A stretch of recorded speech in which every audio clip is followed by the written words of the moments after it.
ഇന്നത്തെ ഉച്ചയൂണിന് വേണ്ടി അരി കഴുകി വെള്ളം തിളപ്പിച്ച് അരിയിട്ട് അടച്ചു വെച്ച് വേവിച്ചെടുക്കുകയാണ്. ഇന്നത്തെ കറി സാമ്പാറാണ്. സാമ്പാർ ഉണ്ടാക്കാൻ വേണ്ടി ഇത്രയും കഷ്ണങ്ങളാണ് എടുത്തിട്ടുള്ളത്.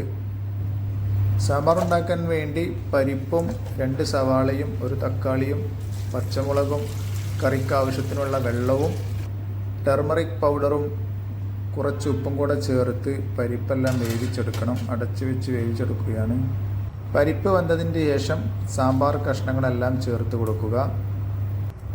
കുറച്ച് പുളിയും കായപ്പൊടിയും കൂടെ ചേർത്ത് ഇളക്കി കൊടുത്ത് അടച്ചു വെച്ച് കഷ്ണങ്ങളൊക്കെ വേവിച്ചെടുക്കണം.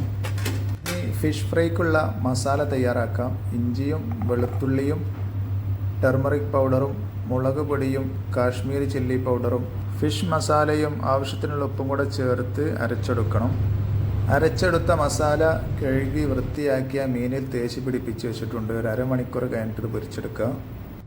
സാമ്പാർ കഷ്ണങ്ങളൊക്കെ ഏകദേശം വെന്ത് വരുന്നുണ്ട്. ഇനി സാമ്പാറിലേക്ക് ആവശ്യമായ മസാലപ്പൊടികൾ വറുത്തെടുക്കണം. സാമ്പാർ പൊടി, കുറച്ച് മുളക് പൊടി, കുറച്ച് മല്ലിപ്പൊടി എന്നിവ 2-3 മിനിറ്റ് ഇളക്കി കൊടുത്ത് വറുത്തെടുക്കണം. എന്നിട്ട് സാമ്പാറിൽ ചേർത്ത് കൊടുക്കുക. ഈ സമയത്ത് നല്ല സാമ്പാറിൻ്റെ മണടിക്കുന്നതാണ്. ഇനി പച്ചക്കറി വേവുന്നതിനെ വേവിച്ചെടുക്കുക. അപ്പോഴേക്കും നമ്മുടെ ചോറ് വെന്തിട്ടുണ്ട്. അധികം ചോറുള്ളത് കൊണ്ട് ഇതുപോലത്തെ പാത്രത്തിലേക്ക് ഊറ്റി വെക്കാറാണ്. മീൻ പൊരിച്ചെടുക്കാം. ഓയിൽ ഒഴിച്ച് കൊടുത്ത് ഓരോ മീൻ ഇങ്ങനെ വെച്ച് കൊടുത്തു. ചെറിയ ചൂടിൽ ഇങ്ങനെ പൊരിച്ചെടുക്കുമ്പോഴാണ് 2 പുറം ഒരുപോലെ നല്ല രൂപത്തിൽ പൊരിഞ്ഞിട്ടുക. മീൻപൊരി കഴിഞ്ഞു. സാമ്പാറിലെ കഷ്ണങ്ങളൊക്കെ വെന്ത് വന്നിട്ടുണ്ട്. ഇനി സാമ്പാറിലേക്ക് വറവിട്ട് കൊടുക്കണം. വെളിച്ചെണ്ണയിൽ കടുകും വറ്റൽമുളകും കറിവേപ്പിലേക്ക് പൊട്ടിച്ച വറവിടലും കൂടി ചേർത്ത് കൊടുത്താൽ സാമ്പാർ പൂർണ്ണമായി.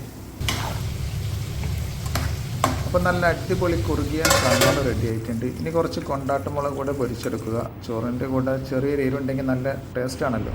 അതും പൊരിച്ചെടുത്തിട്ടുണ്ട്. അപ്പോൾ ഇന്നത്തെ ഉച്ചയൂണ് നല്ല കൊണ്ടാട്ടമുളകും മീൻ പൊരിച്ചതും അടിപൊളി സാമ്പാറും ചോറും റെഡി ആയിട്ടുണ്ട്. Thank you for watching.